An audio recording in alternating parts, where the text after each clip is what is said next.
You are listening to the Jobbers Court Podcast, a podcast for wrestling fans old and new. Court is now in session.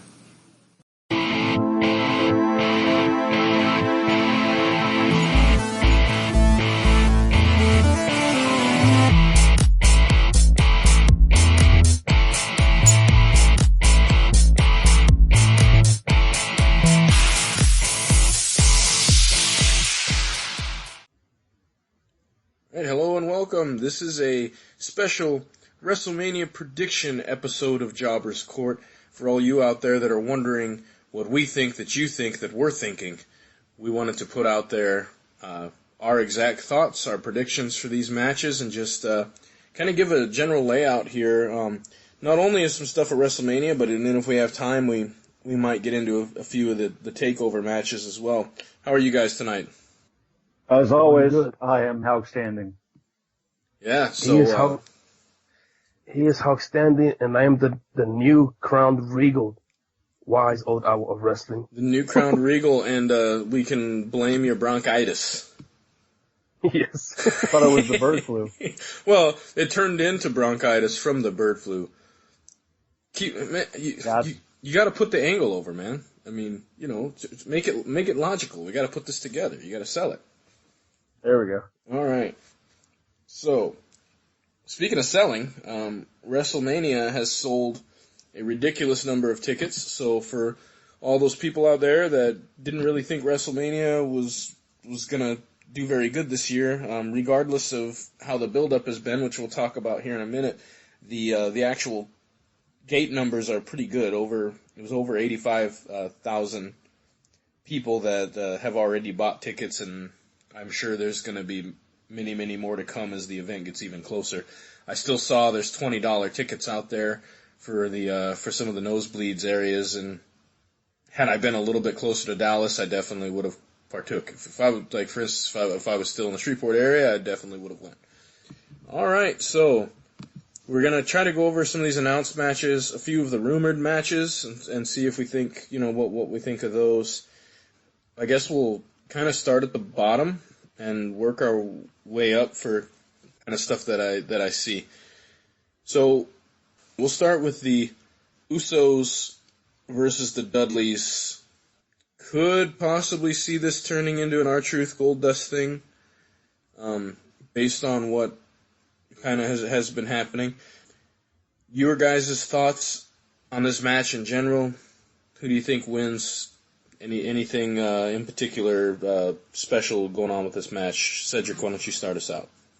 Well, I hate to be the negative one, but just hearing you mention the match, to be honest, I'm not really hyped up about it. I'm not like the Hype Brothers, but I'm so hyped. Yeah, not for this match. I don't know. I hate to say this, and I hope our listeners don't think I'm being too negative, just a little, but not too negative.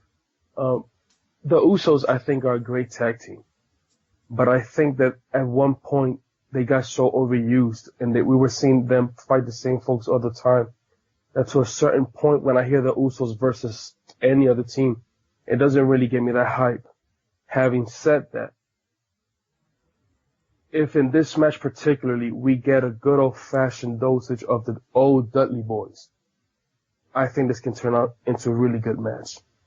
And the R-Truth Goldust angle, I think that tag team has potential. We have kind of seen something similar, and not trying to be funnier, but obviously with Booker T and Goldust, we have seen something similar to it. But I think it can work because R-Truth does have that charisma. He has that special factor that he connects to the fans just by showing up and doing something silly. So I think it can work. But saying specifically on the Usos versus Dudleys, if we get a dosage of the old school Dudley boys, and we do get to see a table, or we see that hardcore wrestling style that they have, and if that brings out a little bit of the strong style that the Usos also have, because I remember at the beginning they did show some of that really stronger moves. I think it could work out. It can be a good match. It's not the best match. I'm not expecting that much of it, but we can definitely see something special because we have seen the Usos kind of show a little bit of stronger style in the past. So it could work, but it's not my favorite match of the WrestleMania card. Hulk, what do you think? What's up, WrestleMania? I'm so hyped! After tonight, the Golden Truth is going to walk out as the new WWE Tag Team Champions. But this isn't for the title. Oh, my bad, guys. My bad. So you just had an R-Truth moment. I just let you down. No, I'm just messing with you. That's about how excited I am for this Usos versus Dudley match. I love the Dudleys. I love everything they've done over their long and very historic career. The Usos, I like them. They know how to get a crowd worked up. As a kickoff match, I think this will be a great match to kind of get the blood going. But as far as who wins, who loses, I really don't see it going anywhere.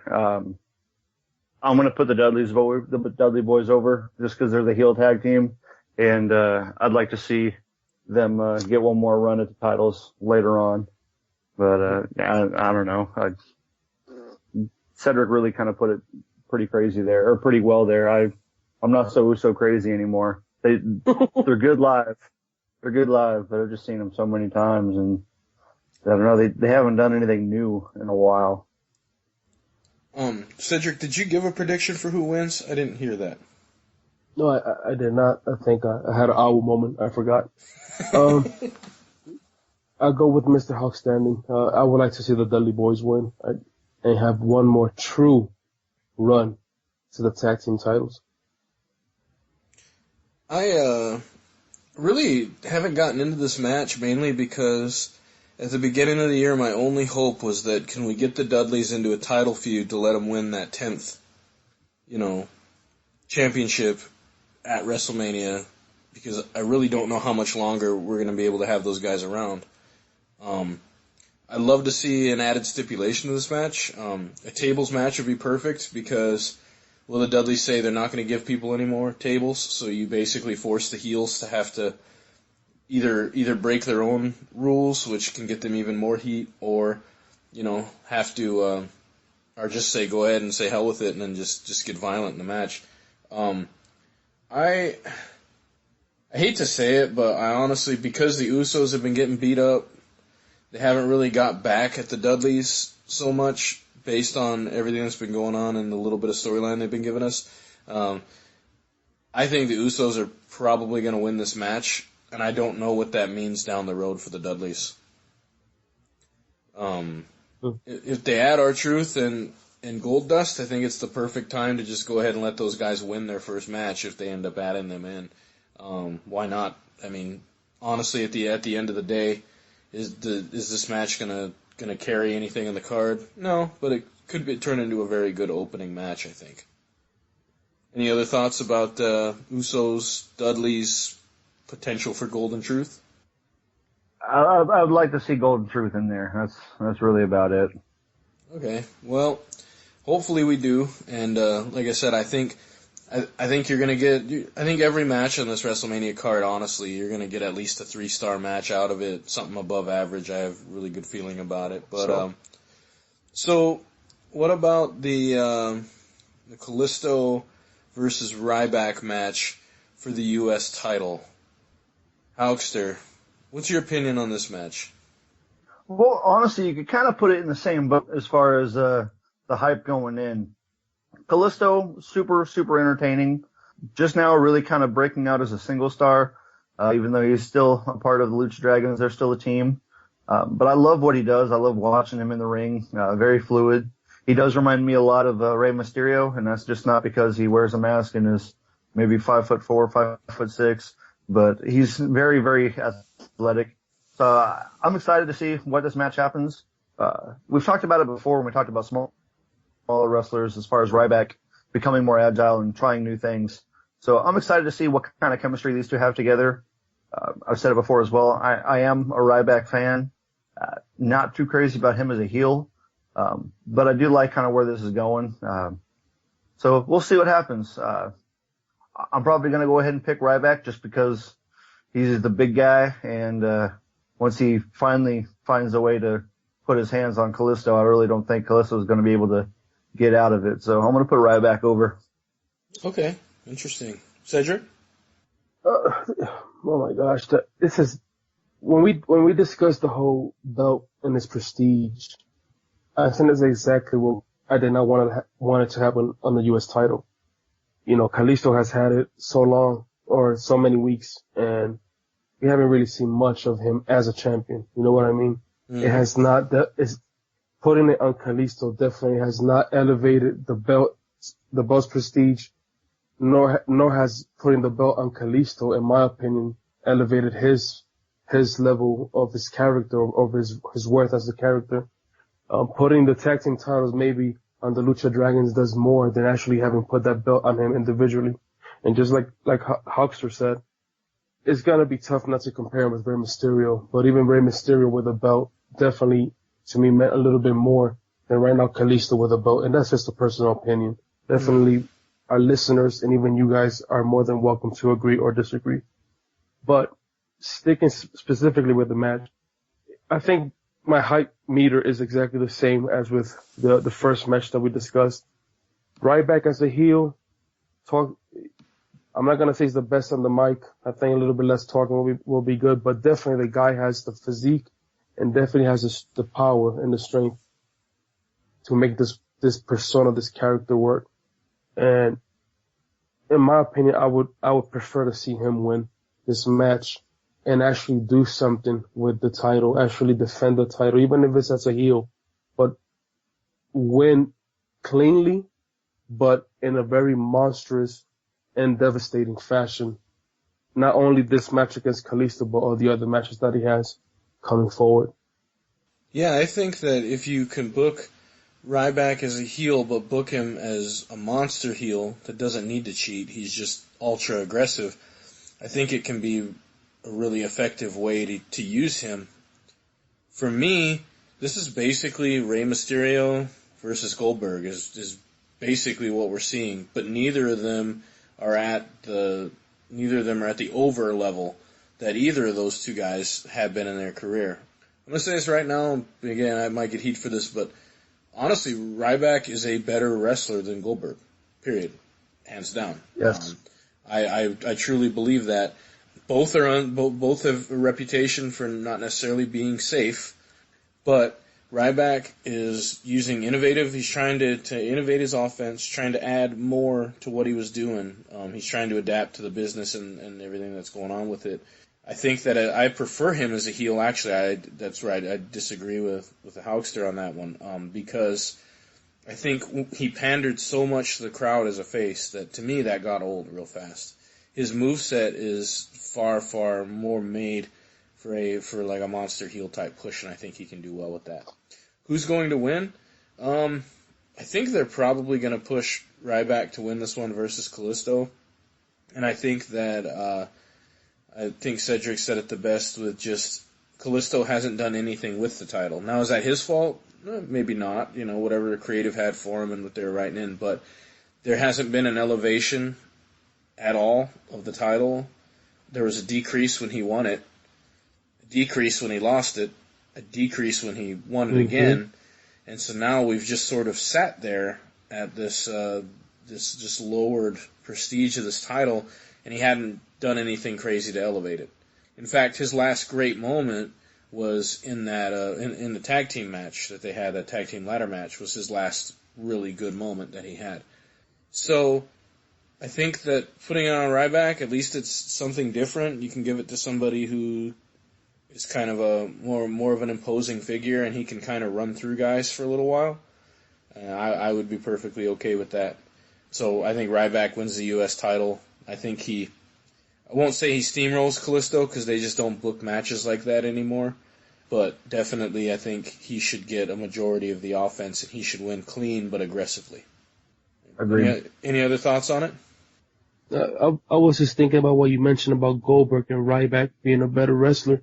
I think that in the past, when Ryback has cut those promos where he's just being himself, you definitely can tell the passion the man has for wrestling and how he really wanted this to be his career and how he, regardless of the injuries, he's actually fought for it. You know what I mean? To come back. Sure. I think Goldberg in the past hasn't been too, he hasn't kept it a secret where his heart was when it came to wrestling. And I think he might have been blessed with the career that he had and how quickly the booking in WCW put him at to get him where he was at, but I don't think his heart was in it. And I think that's the difference between maybe him and Ryback. You know, Ryback really wants wrestling to be his life, and I'm pretty sure he's willing to learn new things to keep his character fresh and innovative for the fans, even if he is a heel.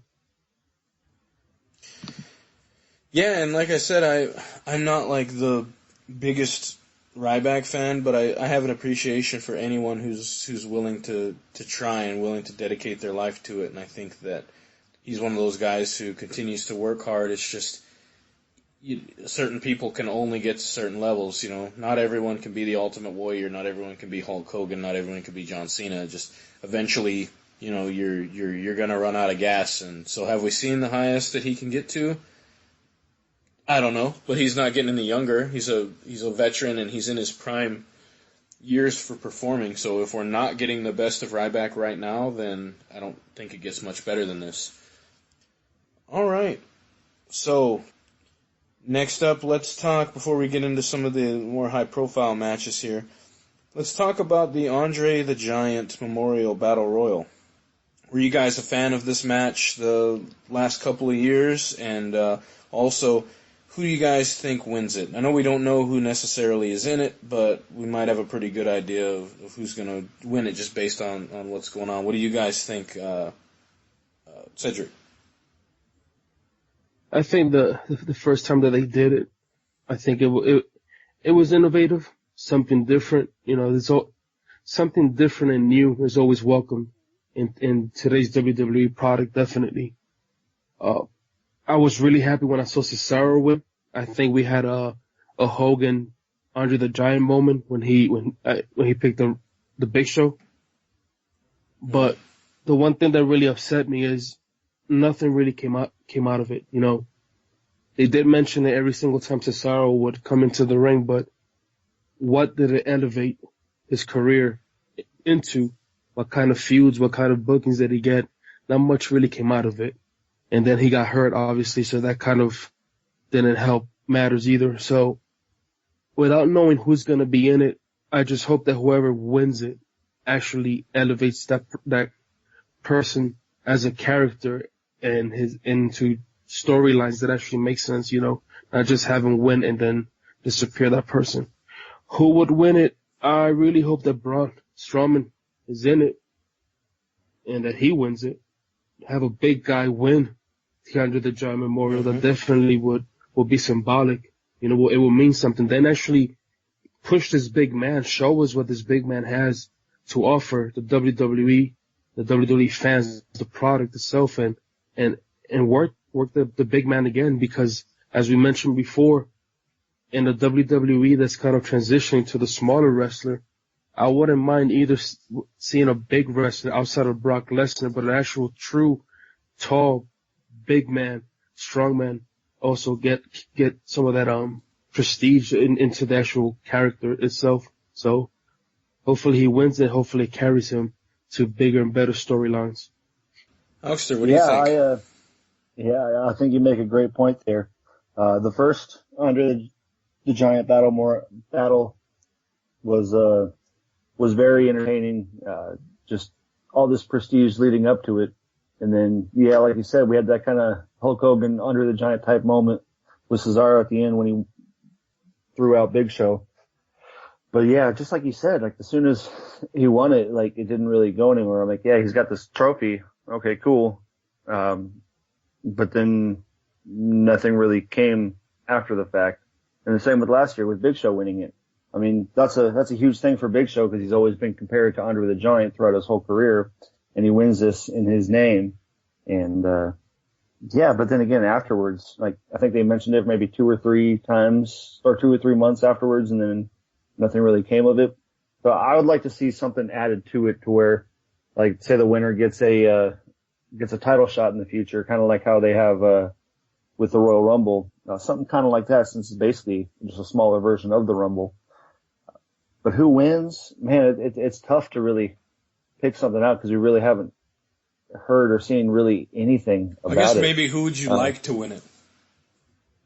Well, seeing as I might be wrong here, but it doesn't seem like the Wyatt family has any storylines going on aside from that match against Dean Ambrose and the pseudo feud, if you want to call it, between Brock Lesnar.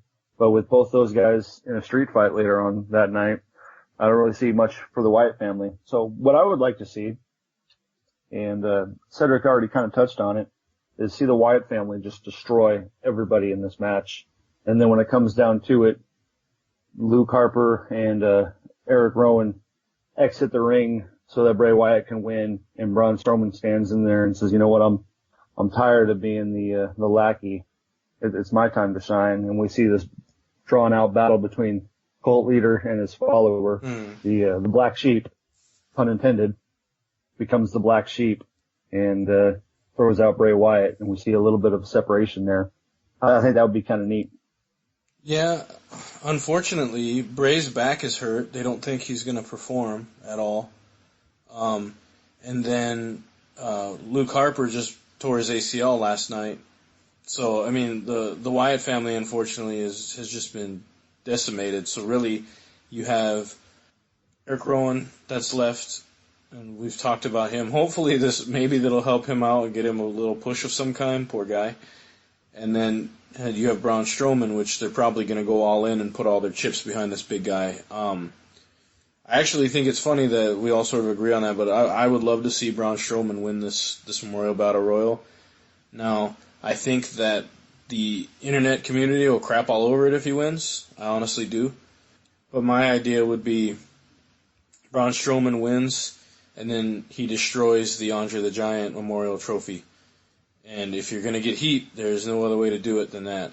Have him just completely decimate the trophy right in the middle of the ring after he wins it, and declare, that the only person to be idolized is Bray Wyatt, and, give that kind of spiel. I think that would work out better. Have Bray do his laughter, say something small, whatever, it is that they want to do. But that's the person I would like to see win it, if I were booking this match, and hopefully that's what we get to see.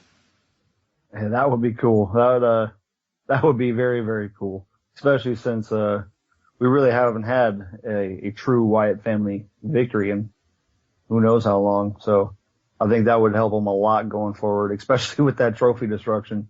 I think that would fit right in there with the Four Horsemen of the Apocalypse kind of thing. And it's not a new thing. Like, I think that's the funny thing. People would look at that and go, "Oh, it's such a fresh and new thing." No, it takes me back to when Bret Hart and Bad News Brown both had won a trophy, or they had decided to share a trophy. They were going to share it at the end of one of the Battle Royals, and then of course Bad News Brown turns on Bret Hart, hits him with the Insiguri, and then just hits him with this trophy and destroys the trophy. So it's just pulling memories, but I remember seeing that and thinking, what an asshole! Like, you guys just destroyed that trophy. I was so mad at him. Damn you, Bad News Brown. But no, he'd legitimately kick my ass, so I'll quit talking about Bad News Brown. But I think it's good. I like your guys' predictions as well. I don't really want to see there being issues with the Wyatt family, only because I love their faction so much. All they need is to get some momentum going, and now with these injuries, who knows what the hell is going to happen. Either that, or Bray needs to start getting pissed and start recycling out his Wyatt family members. But something's got to happen with that faction. But that can be a story for another time. All right. So we have the triple threat match for the Divas title: Charlotte versus Sasha Banks versus Becky Lynch. Hawkster, why don't you go ahead and start us out? What you think's going to happen in this match? Kind of what you'd like to see. All right. Well, we've touched on it a little bit before, and on our next episode, we'll really get into the women's or Divas division quite a bit. But yeah, the Divas division has really taken off. I love watching it right now, and it's not just for the pretty girls. It's because of what they can do in the ring and what they can do on the mic. It's probably the best continuity storyline that WWE's got going for them right now. And with Charlotte thriving as this heel, Sasha Banks as the tweener in between, fighting for her chance to be the boss of WWE Divas division. And you got the true babyface in Becky Lynch, just fighting and clawing her way, trying to get it back to the top. And I'm excited for this match. It's real hard to pick a winner.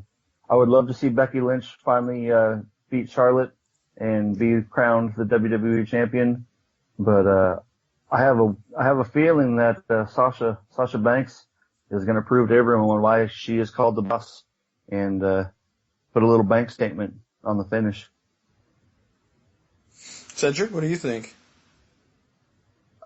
It's just like Huxer says, in the Divas division right now, it's quite hot, and I don't mean that in the ladies. I mean actually, it's quite hot. You know, they've done a really good job in building this match, and this match, as I've heard it before, and I've mentioned before as well, I think it's the sleeper match in this whole WrestleMania lineup. They've done a good job building it.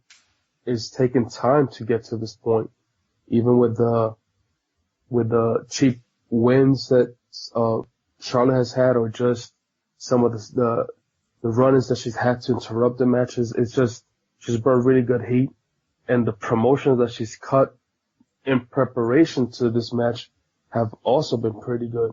I'm actually glad seeing her being her own person. Even though her father's Ric Flair has been standing by her side, she has pretty much become her own person. It's not she's living under his shadow. She is her own person right now, and that's pretty good.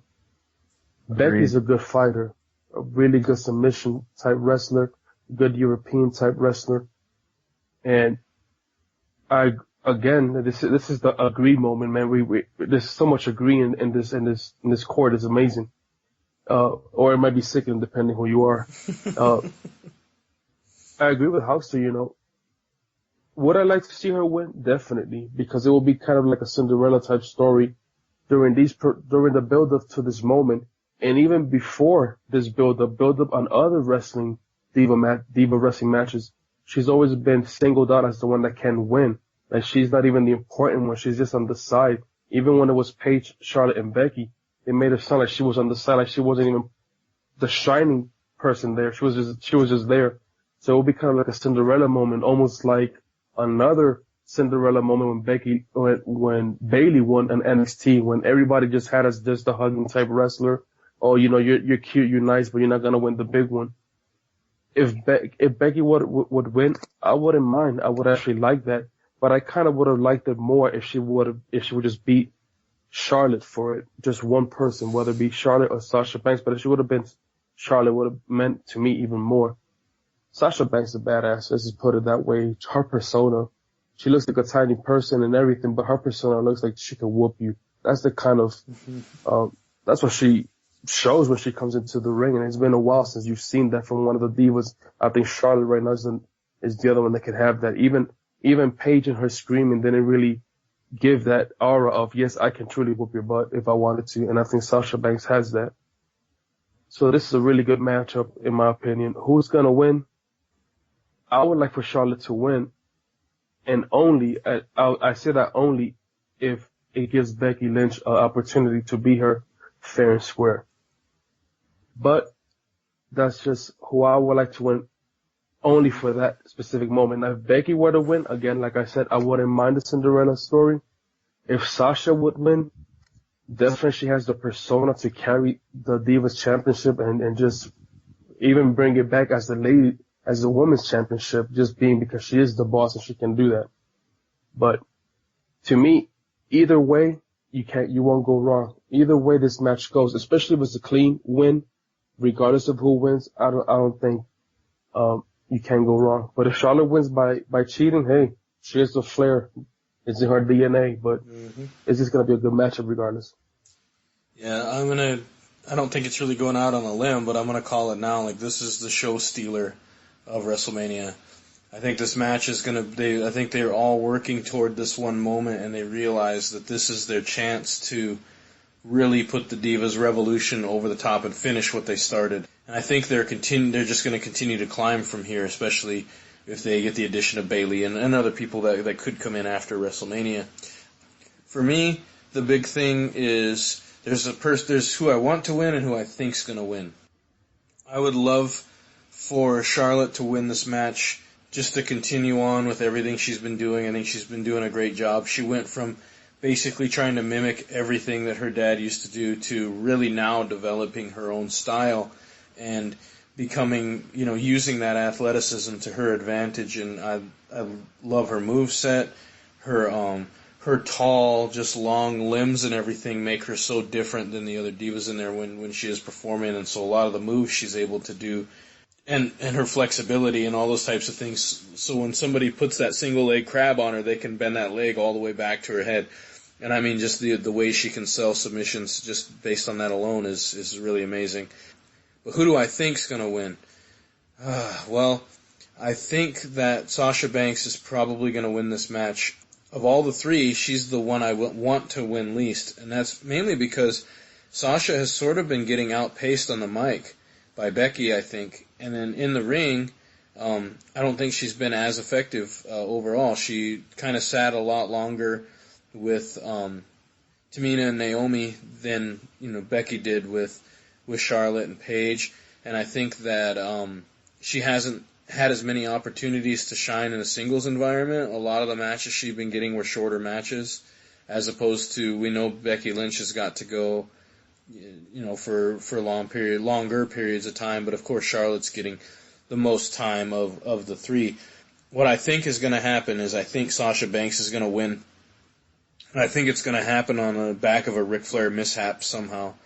I think he finally tries to interfere to help, and he ends up actually having Charlotte lose the match based on something that he does. And I think that this takes it to where we might see that split of Rick and Charlotte, and possibly, her or him moving on or whatever it is they're going to do, or at least having some type of internal issue between the two of them when she loses the title. And that's my prediction. But yeah, Sasha Banks probably will be the new Divas title winner, but I would love to see Charlotte retain. Any other thoughts? Yeah, great points there. And you write some good TV, man. You write some good TV. I don't know. I think I've just been playing too much of that booking video game I play on the computer. But anyway, so next let's get to a rumored match, and we're almost certain it's going to happen now. But AJ Styles versus Chris Jericho, number 4. It's been a good feud. It's kind of hard to get amped up for this match though, considering we've seen it 3 times now. What are your guys' thoughts and opinions going into this 4th match, Cedric? Well, I'm glad that you mentioned that, because I think that's where I've based on my opinion this whole time. The listeners have heard me say this before, and you guys definitely offline when we've discussed it. I think the feud between them two was reignited way too quick. And maybe it was because of the situations been going on, trying to get this rumored match into WrestleMania, give a little bit of more star power maybe. But I definitely would have not minded at some point seeing them, the tag team, stay together, maybe even win a title. It's pretty much what we've seen in the past. And they even made historic comments of how Chris Jericho had won so many titles with different partners. But maybe that was also the refreshing point where it wasn't a repeat. And that probably was where the decision of breaking up the Y2AJ and going back into the feud. But it's just like you said. We've seen them feud so many times consecutively that I hate to say it, but it will feel just like one more match. Now, definitely it being in WrestleMania, maybe the entrances that they'll have will definitely give a better prestige build to the match, or maybe just allowing AJ Styles to show the fans why he is known as the Phenomenal One, and possibly even finish the match with a Styles clash, or show us some of his more aerial moves. I know he's older, he's not the young AJ Styles that started in TNA, but he still has shown, especially while he was in Japan for the past year. So he's definitely shown that he still has the capability of doing his spinal tap off the third rope, or a Phoenix Splash or many of the other moves that he has. So I think it has the potential to be a really good match.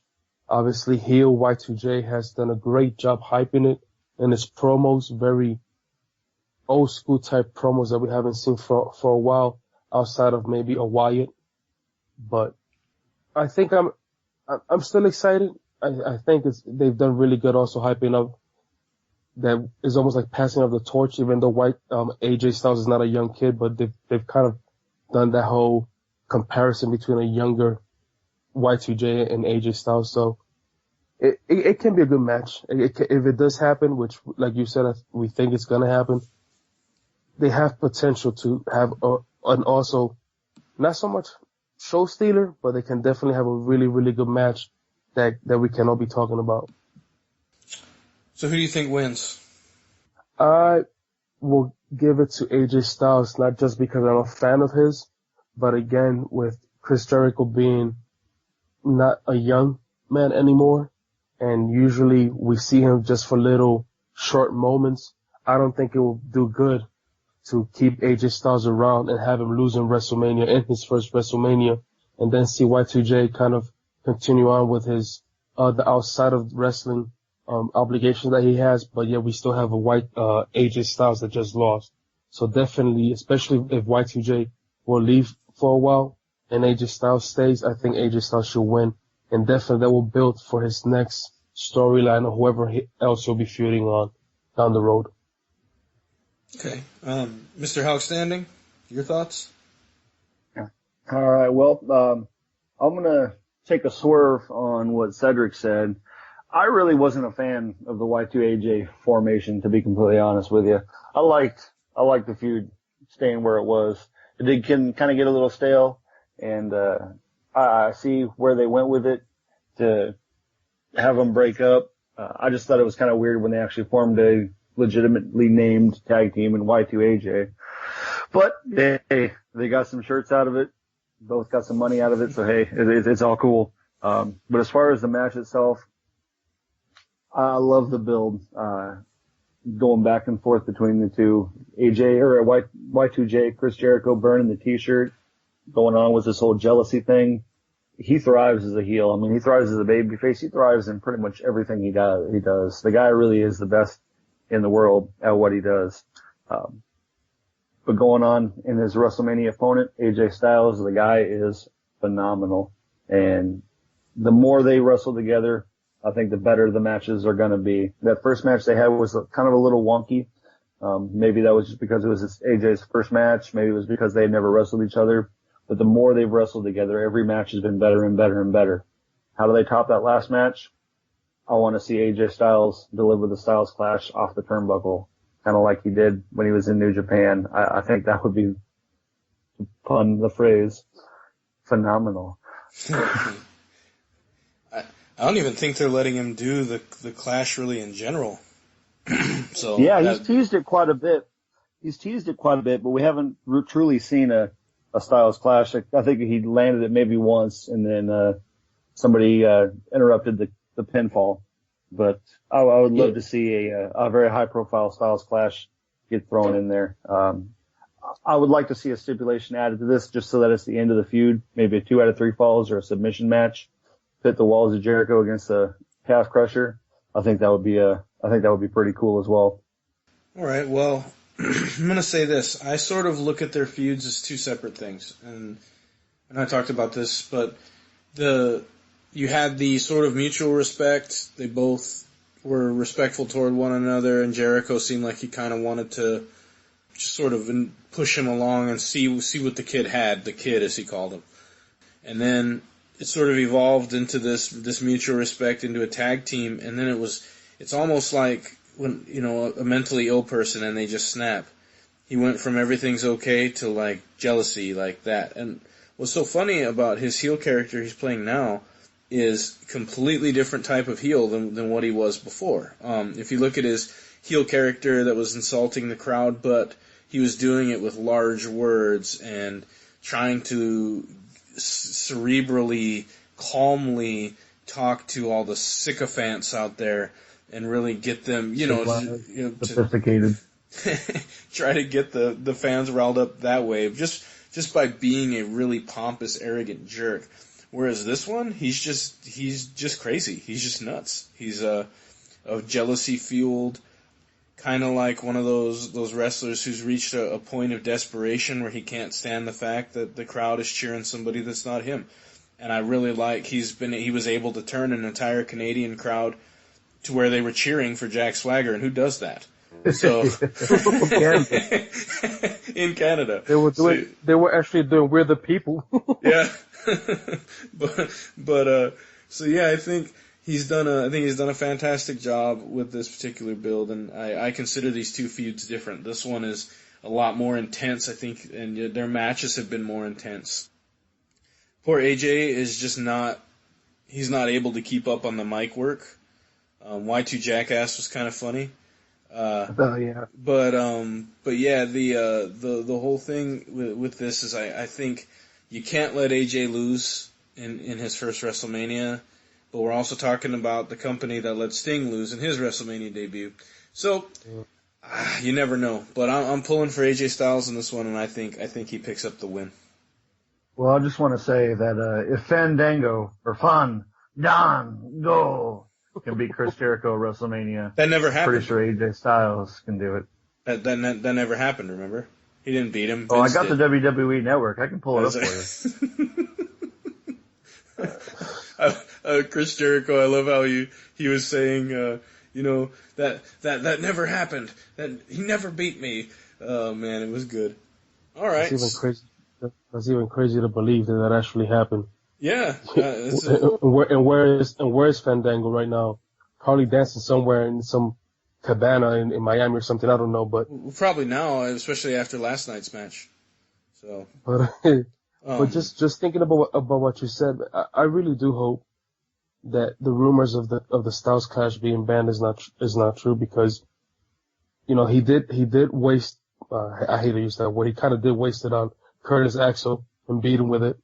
I know he did hit it on Y2J, but Y2J kicked out of it, which was kind of crazy in itself. And I know that in the last match that he had with KO, he kind of teased the crowd that he was going to do it. And even Mauro kind of almost said it, but then it didn't happen. But then KO teased us with his famous package pile driver, which I jumped out of my seat. I'm not gonna lie to you. And when he didn't do it, I'm like, oh my gosh, what's going on? These guys have such amazing finishing moves, and we're not seeing them because they're probably moves that the WWE thinks is gonna hurt folks, and yet we have Neville pretty much break a shin bone and an ankle just by sliding under Y2J. Are they gonna ban sliding under Y2J as well? So I think they should. Anyway. Well, his dad was a hockey player, not a baseball player. Yeah, that's right. Well, all right. So, wow. So we've covered a lot of material already. So cool. We've got 1, 2, 3, 4, 5. Man, we still got 5 or 6 matches to go. So cool. This is Mania, baby. Yep. Next one I want to cover is the New Day versus the League of Nations. It has not yet been announced whether the tag team title is actually on the line or not, whether it's a 3-on-4, if it's a 2-on-2, we have no idea. We just know that they're going to be facing off. Your guys' thoughts, Hawkster? All right, well, I hope it's just going to be a regular 2-on-2 tag team. Go Big E and Kofi versus, I'm going to say Rusev, and I'm going to put Bad News Barrett in there. I'm pretty sure he's back to his healthy, cleared status. I might be wrong on that. He is. Yeah, he wrestled with Sheamus a couple weeks ago. I've been missing some Bad News Barrett in the ring, man. I love King Barrett. I love what he does. And I think him and Rusev do have some really good chemistry. As far as in the match, Big E and Rusev, man, those two know how to tear a house down when they're together. So I'm excited to see that. The newly turned, I guess you could kind of say they're not quite fully turned yet, but they're turning face, and that's the New Day. I'm excited to see what they do as faces, whether they're still going to pull some heel tactics in the match, or if they're going to go full babyface, get their butt kicked at the beginning of the match, and then Francesca and Xavier Woods find a way to even the odds, so to speak. And I'm excited for this match. I really am. I got to go with the New Day on this one. And why? Because New Day rocks. New Day rocks. And if you could see me right now, I'd be gyrating my hips, but I really can't dance well. So just picture that in your head. I was doing it for you. Don't worry about it. Cool. So New Day sounds like that's, I think this should be pretty straightforward. But Cedric, your thoughts? Yeah. Again, do you agree moment? This is brought to you by Hallmark. I think New Day WWE will be silly.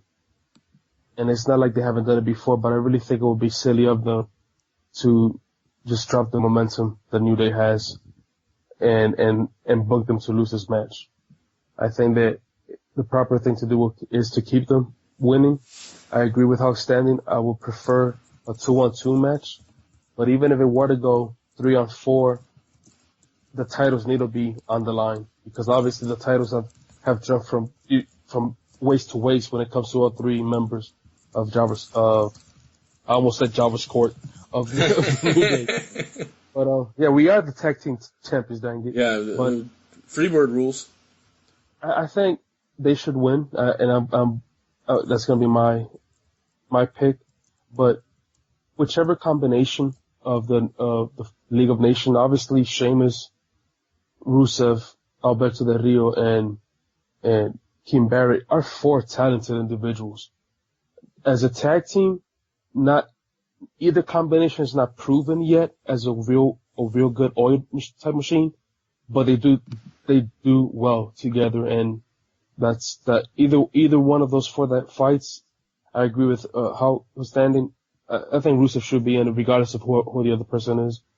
But, and this is a big but and if, a big but like Kim K.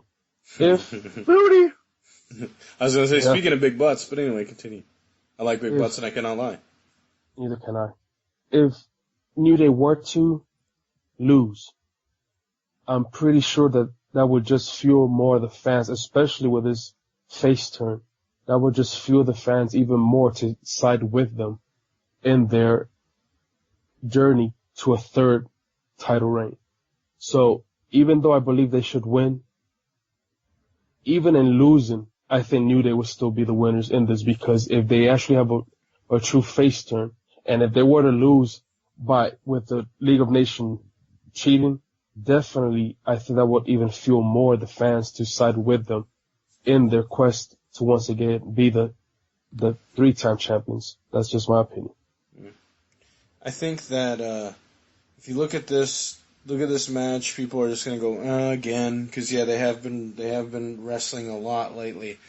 I think that with the pseudo face New Day that we sort of have right now, I think that the beatdown that they received from the League of Nations really helped put them over as faces, and they really got some of the sympathy from the crowd, and it allowed some heat to be built on the faction that is the League of Nations.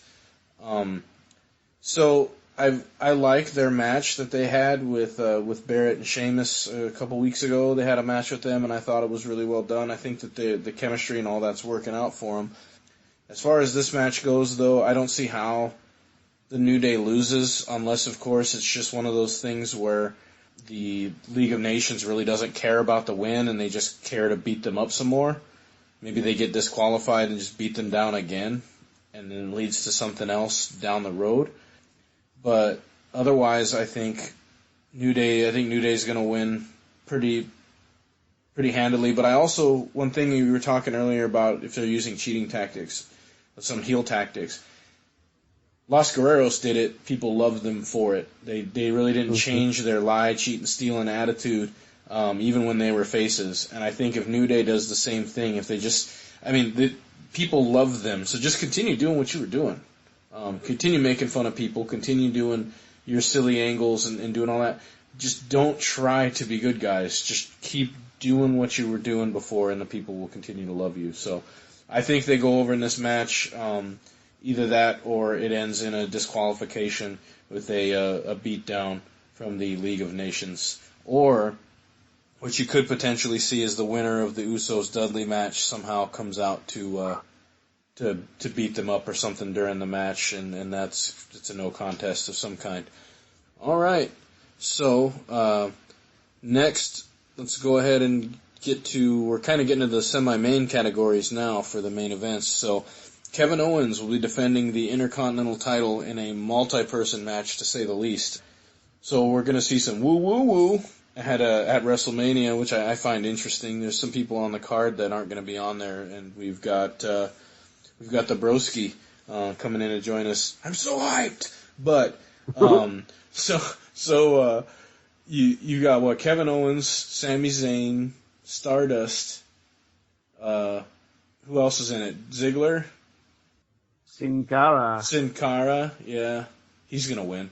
And then, who else do we got? I'm just kidding. I'm just being an ass. Anyway, I don't remember the other individuals, but multi-man ladder match. I'll go ahead and start with this one. At the end of the day, for me, it really only comes down to two people. It comes down to Sami Zayn, and it comes down to Kevin Owens. Will Kevin Owens retain, or is this their way of having Kevin Owens lose the title, much like Dean Ambrose lost the title, in a multi-person match, chaotic, and this way you don't have to put Sami Zayn completely over with him only having won a couple matches on the main roster and then winning the title. In this instance, he can sort of come in a ladder match, climb up there, take the Intercontinental title, and I don't think it would look as bad as if he just beat Kevin Owens one-on-one already. I think that you could use this to build a feud for 6 months with these guys again, and Kevin Owens getting upset, having to chase the title again, or Kevin Owens does something to take Sami Zayn out and you have Sami Zayn chase.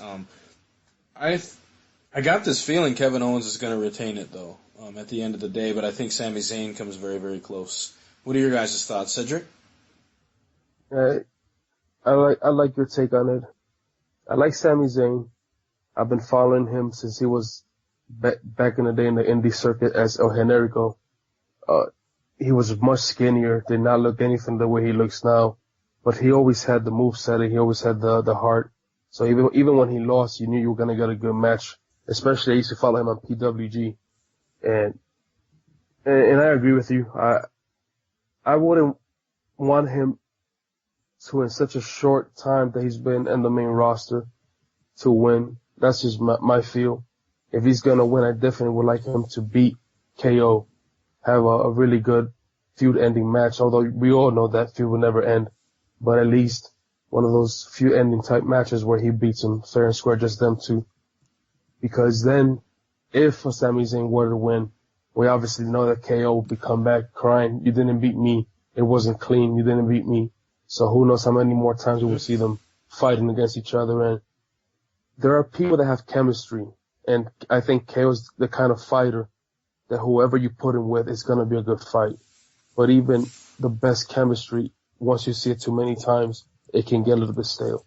So I think, just like you said, out of all the names you mentioned, KO, Sami Zayn should be the ones at the end, but it should be KO retaining.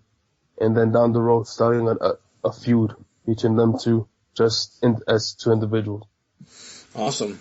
Yeah, I think obviously that it's got to lead to something down the road. If it doesn't, I'm kind of with the fans on this one. I'll be upset if it doesn't lead to something down the road. Why bring him up and not have him feud with Kevin Owens? They've got so much history, so much chemistry. But Mr. Houck Standing, your thoughts? All right. Yeah, we got The Miz, we've got Stardust, we've got Sin Cara, Zack Ryder, Dolph Ziggler, and then, just like you mentioned, the only two that are really driving the story here, and that's Kevin Owens and Sami Zayn. This has been a very, very fun story to watch. If you've ever followed ROH, if you've ever followed PWG or NXT, their story. But man, Kevin Owens and Sami Zayn, these guys are gold in the ring, and I'm finally so happy to see them on WrestleMania. This is going to be a really fun match to watch. Ladder matches always are. I'm a little upset just because it's kind of a rematch from last year's Intercontinental match being the ladder match. Mm-hmm. But man, ladder matches are so much fun to watch, and you can really do so much in here, especially with guys like The Miz, Sin Cara, Dolph Ziggler in there as well.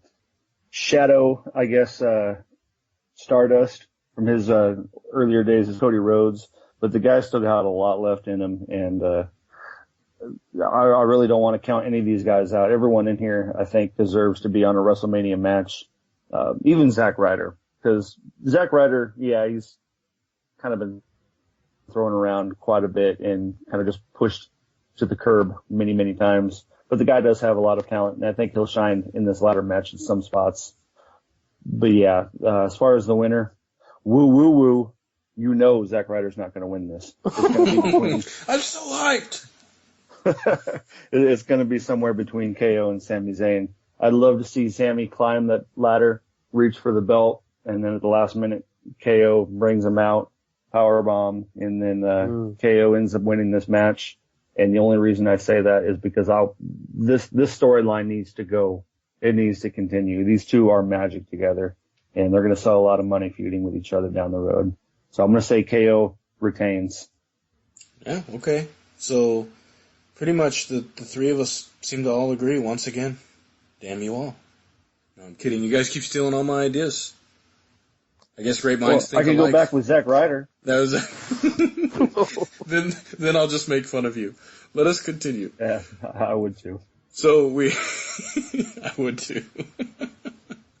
Well, one thing I do want to say real quick about this match and about just this upcoming weekend. Yeah. Sami Zayn is going to be probably the workhorse of WrestleMania. Not only is he in this high-profile match, but he's in probably one of the biggest matches that NXT's got going on at TakeOver against Shinsuke Nakamura. So this guy, he's really going to have to shell out this week or next weekend. It's going to be entertaining.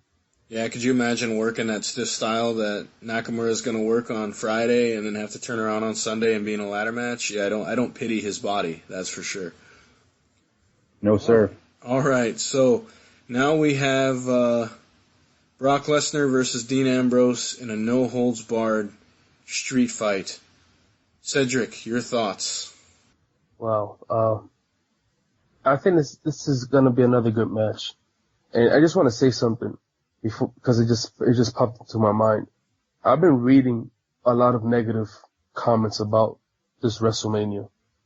And as we're analyzing each one of these matches, all three of us have definitely given really good insight into what can happen and why. And I think we're all even the first two matches, which we're not really that hyped, but even those can have potential to mean something if done correctly. So this WrestleMania, even though it might not be what we all thought, all these matches have potential to be great matches and actually mean something down the road. Okay, close thought. Dean Ambrose and Brock Lesnar.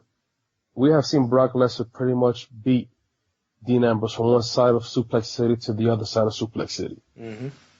Why even go with this match? Because the residents of the asylum want it. Dean Ambrose is a good wrestler, and I think there was a time that I would have not minded him carrying the championship around. I thought he got that put over. He still is with the fans, but for some reason I think that time has kind of come and gone, and this match can actually put him back on that real title journey or quest. Because his fight with Triple H was amazing as well. And that is the truth. That was an amazing match. So the guy can work. And definitely making a street match. And with the almost kind of passing of the torch with Mick Foley giving him the barbed wire bat. Definitely we're going to see probably even a crazier version of Dean Ambrose. Because he'll really need to lose every single marble to be able to beat the Beast incarnate. And that's why this match kind of intrigues me, because from this match, many more storylines can be built, regardless of who wins. But definitely, if Dean Ambrose were to win, there's so much that can be built towards the future with Dean Ambrose. So, in a crazy prediction, even though Brock Lesnar, I understand he's the Suplex City machine and he's the Beast and all that stuff, but I wouldn't mind seeing a true WrestleMania old school moment and see Dean Ambrose put this one out, even if it is by the skin of his teeth, but with a Mick Foley type match and from Dean Ambrose doing something crazy and wild, not even expected. I really hope that Dean Ambrose takes it. All right, Hawkster? All right. Are any of you guys fans of the actor Daniel Day-Lewis? Of course. All right. Well, he made a really awesome movie called There Will Be Blood. Mm-hmm. And in this match, oh my gosh, there will be blood. And I know WWE doesn't like to do that very often, but the way they've been teasing this match and pushing it and building it up over the last couple of weeks with all these hardcore legends. And if you don't know anything about Dean Ambrose outside of WWE, you need to go online and you need to watch some of his CZW, Charlie Zulu Whiskey. You need to go watch some of his matches because this guy can get hardcore. And we're going to see Ambrose Asylum being built up right in the heart of Suplex City. We're going to go down every street, every alley, every mom and pop shop, and they're going to just destroy each other in this match. I'm super excited for this. Just because, one, Brock Lesnar is the beast, and he can destroy anybody. And he's going to have a lot of fun throwing Dean Ambrose around like a rag doll. But Dean Ambrose is going to get back up every single time. He's going to use the chair. He's going to use the kendo stick, the Singapore cane, as they used to call it. He's going to grab that bat from Mick Foley with the barbed wire wrapped around it, hit him in the head, hit him in the back, and we're going to see some blood here. Probably rub it through his face or rub it through his chest. We're going to see some downright dirty street fighting in this match. And I'm excited for it. I don't know. I can't keep talking too much, or we may not have enough time to talk about the main events of this match, of this WrestleMania. But I'm super excited for this. Whether or not we see the chainsaw that Torrey Funk gave him, I think it'd be kind of neat to see him walk out and rin. But I don't think he's actually going to use it. Maybe Chaw part of the ring or Chaw part of the announcer's table. I think that would be hilarious to watch, but I don't think we're actually going to see it used because that's a little too hardcore even for WWE, even for Torrey Funk in a WWE match. Well, I think Terry Funk is gonna, giving him the chainsaw was a telling thing. I think he maybe does the entrance a la Chainsaw Charlie back in the mid to late 90s. I actually think that would be pretty cool. But Chainsaw actually, he didn't have an actual saw on the chain, like an actual, chain on the chainsaw. But he would still use it.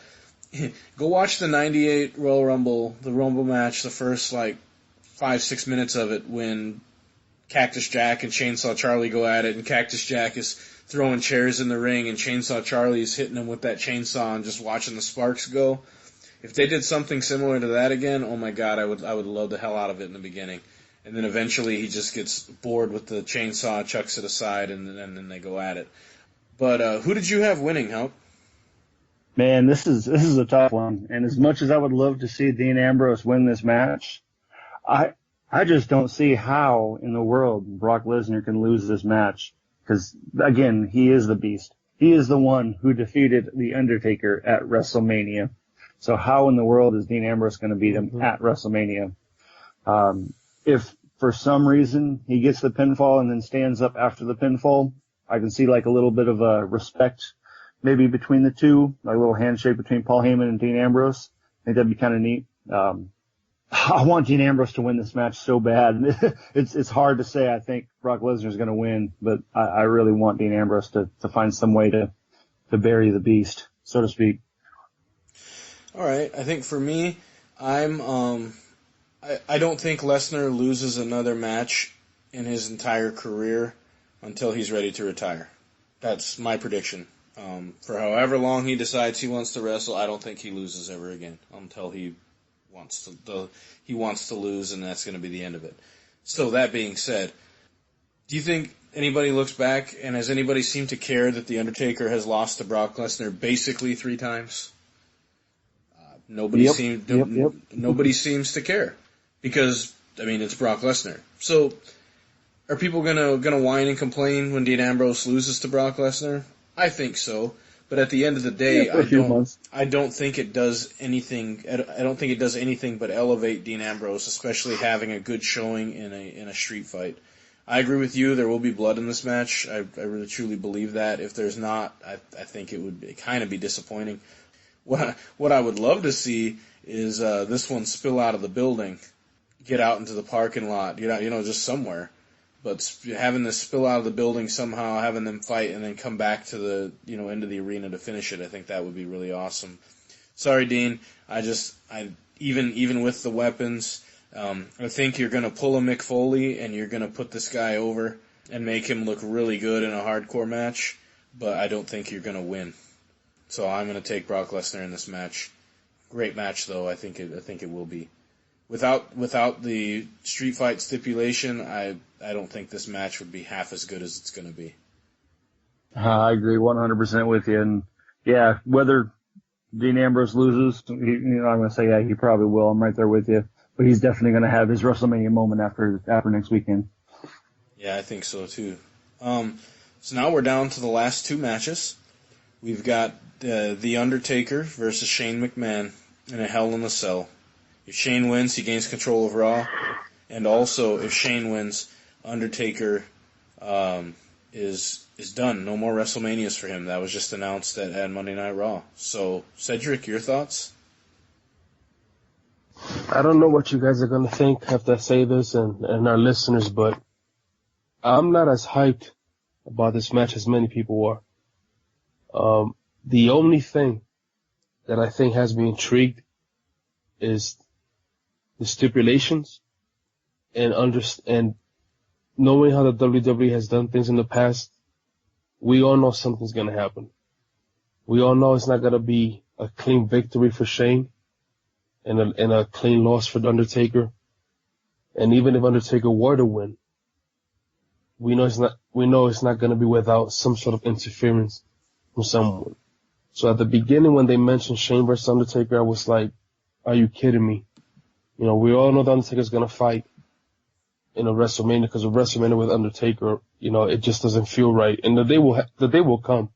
But at least as long as he still can fight, it definitely wouldn't feel right. But definitely when the stipulation started being put into it, that's when I started getting more intrigued and started getting, you know what? Let me give this fight a chance, because something's going to happen. Who's going to interfere? How is it going to happen? Are we going to see wrestlers from the past? Are we going to see new sign wrestlers show up? We don't know, really. But all we know is that the stipulations is high and that something special, it being WrestleMania, is going to happen. Now, who is going to win? As much as I would like for Undertaker to win, I just don't see, with the stipulation of Shane winning and taking over Raw, if I'm not mistaken, I just don't see Shane losing. It just wouldn't, to me, from a storyline perspective, it just wouldn't make sense to me to bring Shane almost at the last minute, a few weeks before WrestleMania, put the stipulation and just have him lose. Now, unless even in his loss, something comes out of it down the road, that will be the only way that I can see him losing and Undertaker winning. But if not, then I just think Shane is going to win. But I really hope that it's with interference or something happening. Some double turn, someone showing up, something happening that will cause Undertaker to lose, because really, even though he's already lost once to Brock Lesnar, just like you said, one kind of, at the moment that it happened, we were in shock, but now that it has already happened, it's been so many years that it happened. Him losing again, I just don't know. But if it is his last WrestleMania, if it were to be, hopefully the match lives to the hype, and it's a good way for him to leave. That's just what I think. It's really a difficult match to talk about. Yeah. Sorry.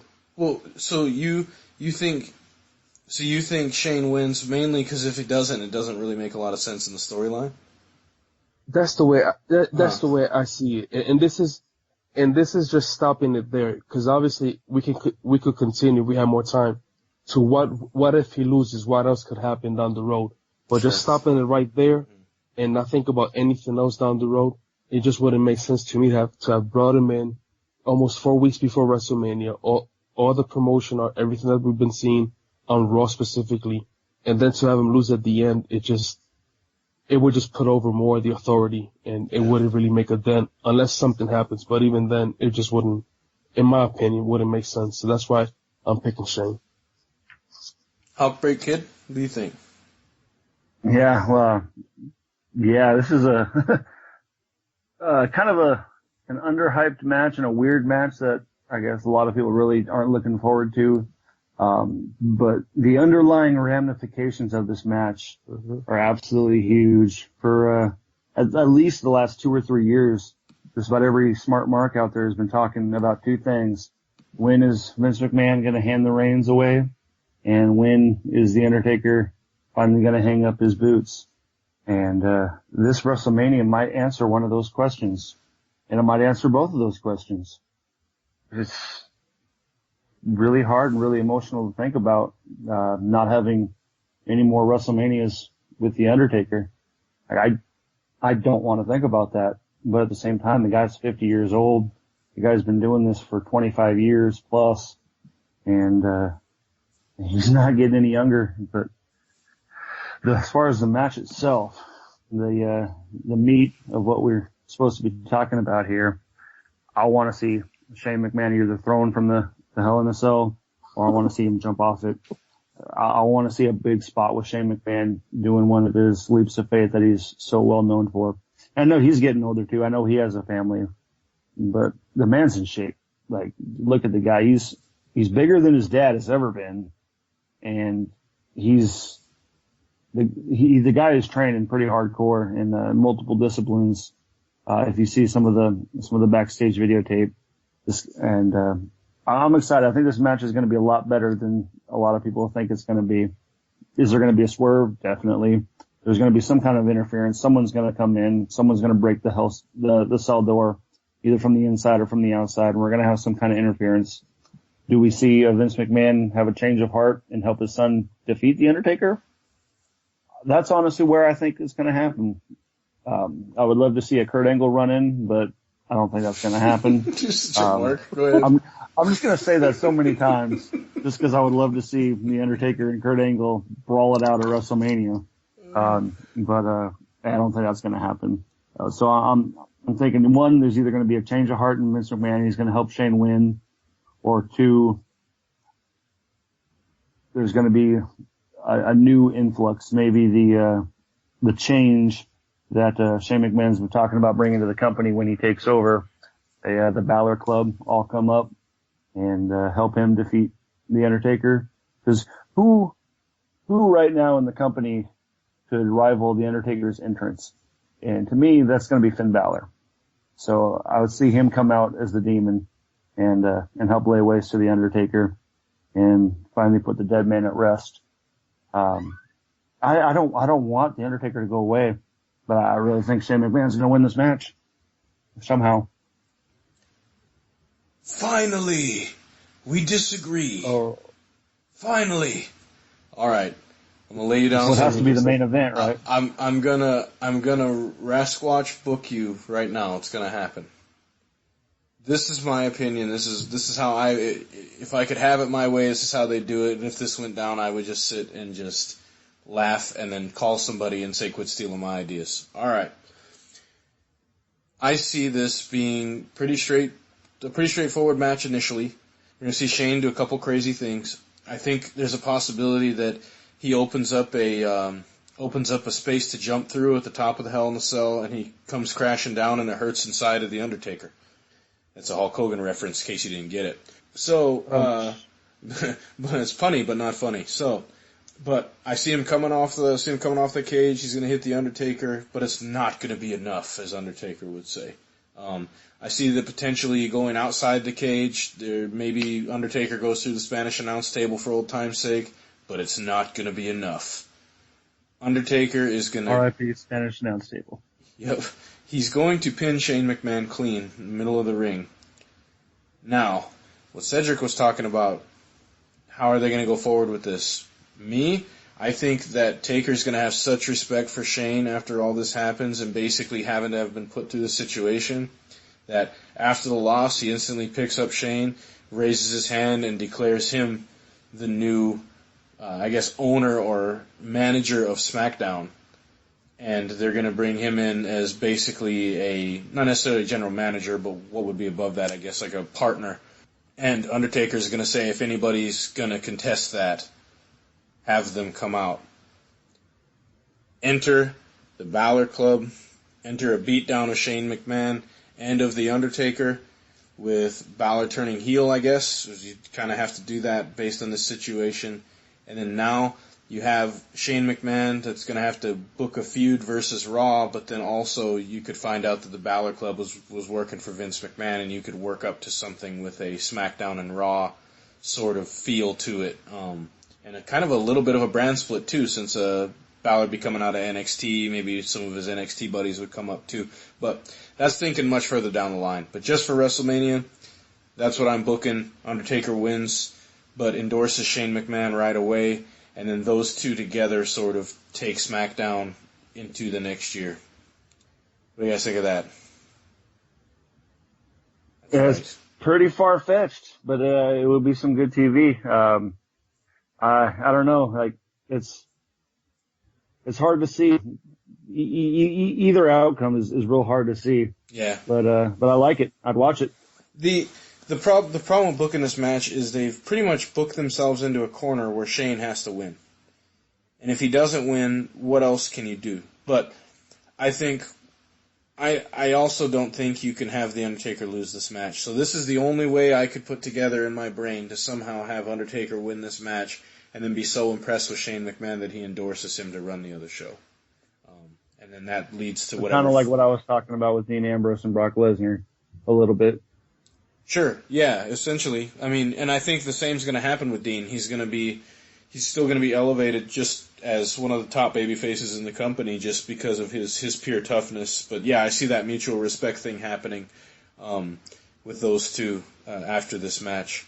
So, awesome. So, we've got only one match left, and it's the one that I guess the internet wrestling community likes to talk about and to hate on all the time, but it is Triple H, the champion, versus Roman Reigns for the World Heavyweight Championship. Was originally rumored to have a special guest referee. We haven't heard anything as of yet, so maybe that idea's been scrapped, but your thoughts, Cedric? I like Triple H. I've always been a fan of his. I've heard people call him underrated as a wrestler. I just can't see that. I have yet to see the man have a match that I have said, what a crappy match. The man knows how to wrestle. He knows how to put over even the crappiest of people. I remember when Batista was thought of as not being a good wrestler, and then these two have a match. And I remember Batista picking him up for the Batista bomb, and Triple H grabbing the sledgehammer, and yet the Batista bomb being applied, if I'm not mistaken, on the steel steps. Holy crap. So the man can put over anyone, but he is still a cerebral assassin, because he'll come up with wrestling moves that you haven't seen since the 50s or 60s. Moves that you have to look in the wrestling encyclopedia to try to figure out the name of that wrestling hold. So the man can wrestle. Roman Reigns, I think, has gotten a bad rap because of who he's family with. Obviously, The Rock. Because of not maybe being the best on the mic. That's probably bad booking, you know. If the person's not good on the mic, don't put him on the mic, play from their strength. And obviously, when he has shown his strength as a heel type attack on a wrestler, we've all agreed that it looks amazing. But to a certain point, I'm not sure really what to think of this match. I think it's another one of those matches where I think something's going to happen. I think someone's going to get involved, whether it be on Roman's end or Triple H's end. I think someone's going to get involved, or some more than one person's going to get involved in this match. But I think it's going to be a good match. I think this is another match that has the potential for us to see some blood in it, because we've already seen what happened when Triple H busted Roman, and we saw what happened when Roman busted Triple H when he threw him with some box and hit him on the side of the head.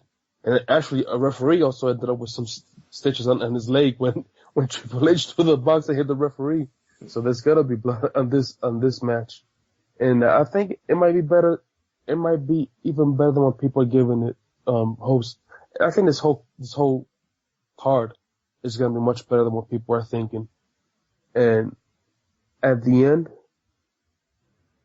I feel that Romans might win this match. This is just thinking ahead. I don't see right now with so many wrestlers hurt, would it benefit Triple H keeping the belt outside of another feud with Roman down the road?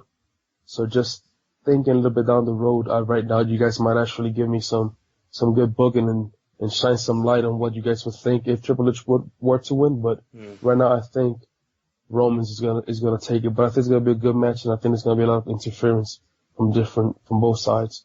They're gonna have folks interfering on their behalf. Yeah. Taker, what do you think? All right. Well, if there is a special guest referee, I'm going to say it's probably going to be The Rock, just because he's been advertised as being a guest at WrestleMania. I think it would put kind of a weird kibosh in there, especially with Triple H being the COO. Like, why would he stack the deck against him even more in a match like this? But I really don't think there will be a special guest referee. I think it's just going to be a straight up 1-versus-1, no stipulations. And for the World Heavyweight Championship, for the WWE World Heavyweight Championship, I think that's how it's supposed to be. Just a straight up fight. I do like the build. I think it's pretty much ever since Roman Reigns first won the title, and even before then during his chase, I think this has been a really good build, a really long feud. And to me, the longer the feud, the better the payoff. As far as this match, I am excited for this match. I don't like a lot of what the internet fans say, and I am an internet fan. I do read the blogs and try to find most of what I can. But I don't like a lot of what they say as far as booing Roman Reigns. The guy's tough, and the guy is good. He's got a good moveset. Yeah, you can kind of compare him a little bit to John Cena with the 5 moves of doom, whatever, super drop kick, spear, and then Superman punch. But I think the guy gets a lot of undeserved crap fed his way. A few years ago when he was in the Shield, everyone was saying, this is going to be our guy, this is going to be the new face, this is going to be our guy. And now he's finally the guy, everyone's crapping on him. Like, really? But I understand predictability, all that jazz. But as far as the match itself, we've seen in the build-up specifically, we've seen the Rock formula work with the New Day, a crappy face turn good heel, turning into an awesome face team. But with Roman Reigns, we've kind of seen the same Stone Cold formula where he's just running out and beating the hell out of the boss. And those are the comparisons I'm starting to see with Roman Reigns. During this match, I think it's going to be a drag-out fight. I think it's going to be a really good and really entertaining. Just about every one of Triple H's matches throughout time has always been a really good match. Yeah, sure, everyone has an off match from time to time. When it comes to big feud, big payoffs, and especially at WrestleMania, Triple H is the man. And as far as this match and the finish is concerned, the predictable choice is definitely going to be Roman Reigns. But Rasquatch, if you're picking The Undertaker to win the Hell in a Cell match, I'm gonna piggyback off of that, and I'm gonna say there is a double turn during this match. I'm gonna say that Roman Reigns goes absolutely apeshit and becomes full heel during the match. Triple H finds some way to fight back to overcome the odds and wins this match. And going forward, as a new face Triple H, disowns his wife Stephanie, disowns his father-in-law Vince McMahon, takes Shane McMahon on his side, and say, hey, we're going to run SmackDown, and I'm going to be the champion. Wow, that's good stuff. That's actually not really far off from what I was thinking. And all of it led to a natural progression of Undertaker winning the match previously, which was actually going to lead into what I was going to talk about in this one. So very good. So I think this is going to be a good match regardless of what everyone else might think. I think Triple H and I think Roman Reigns too can work in a match. We've seen Roman Reigns with 2 4-star matches last year, at least in my opinion. His match against Bray Wyatt was great last year, the Hell in a Cell match that they had. But both of his, and then of course his TLC match with Sheamus was also very, very good. So I think that working in these high profile gimmick type matches is his thing. So only thing I see differently is I don't necessarily know if you're going to see a double turn or not. But I think you're going to see at least one turn, and that's going to be for Roman Reigns. I think, like, chips are down, he gets beat up, it looks like he's just going to do a normal comeback, and then he just goes absolutely ape. I also think The Rock maybe doesn't interfere in this match, but maybe he comes out to congratulate Roman Reigns after Roman Reigns wins the match, and that's when Roman Reigns turns heel. He Superman punches The Rock, beats up on Triple H a lot more, and then from then on basically says what he wants to say to the crowd, or at least what I want to say to the crowd for him. And then it goes from there.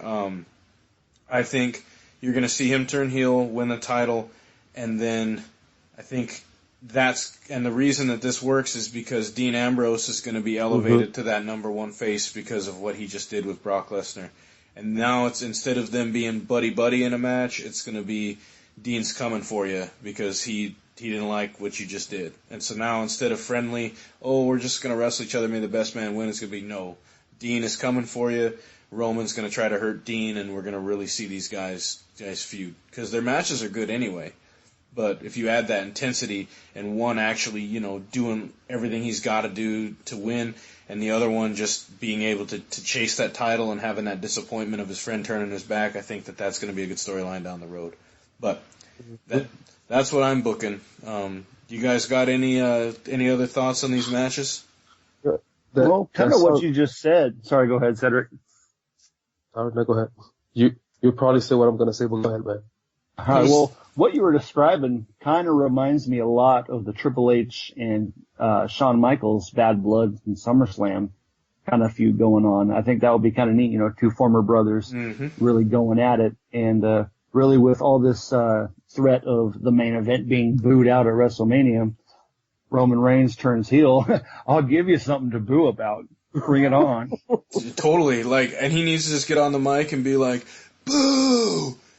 Boo! That's what I would do to him, because, oh man, my God, I'm... But... The heel turn that everybody has always wanted to see in John Cena, to see it in Roman Reigns would be amazing. And maybe it'll organically turn, into a face turn later on down the road for him, but right now, he's working so hard, but just nobody's putting it over, and so what can you do, There's nothing you can do.